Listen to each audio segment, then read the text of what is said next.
work on page 4, number 12, measure 12.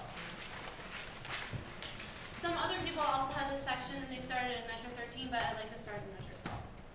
So before I tell you what specifically we're going to work on, if I could just hear you sing it one time. So measure 12, begin.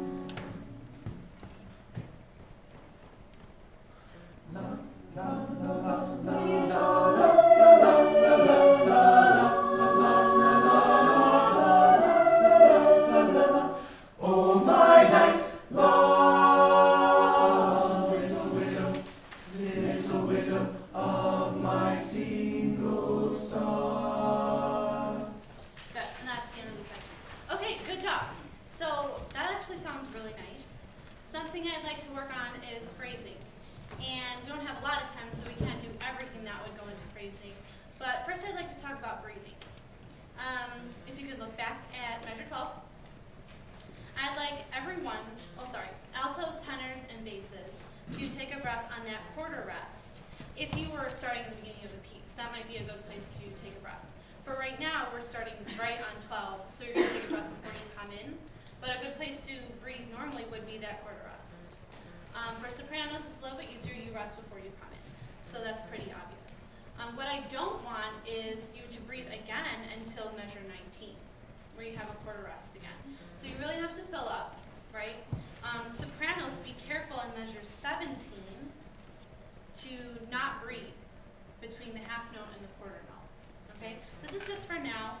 You might do it differently when you learn this piece. But for me, can we try just that section going into 20? So breathe before you come in, and then not again until measure 19. Okay? Measure 12.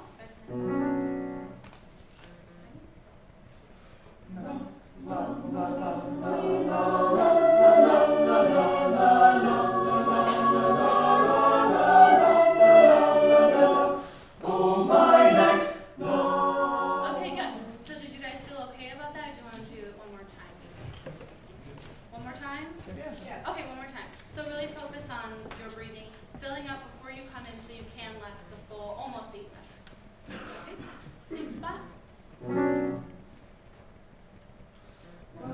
Okay, ready?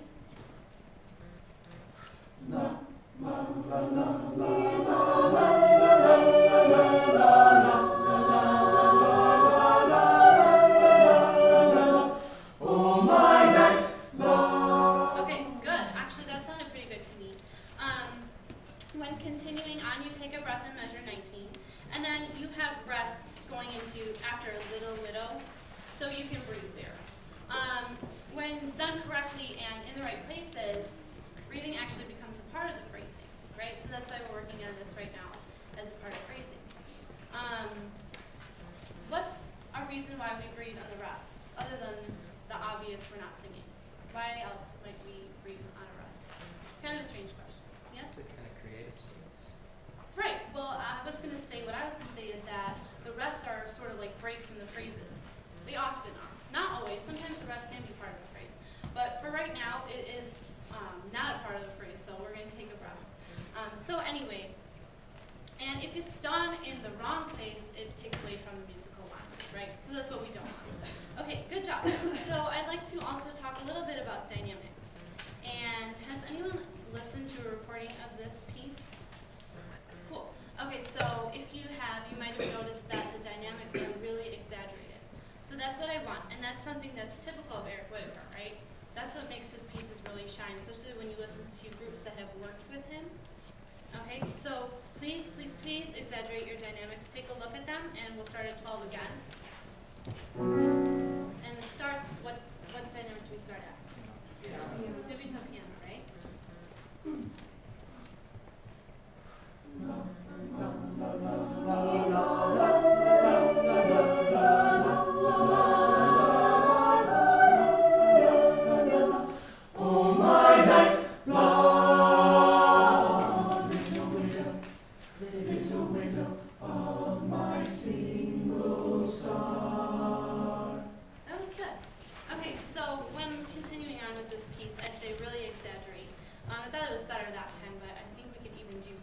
Time.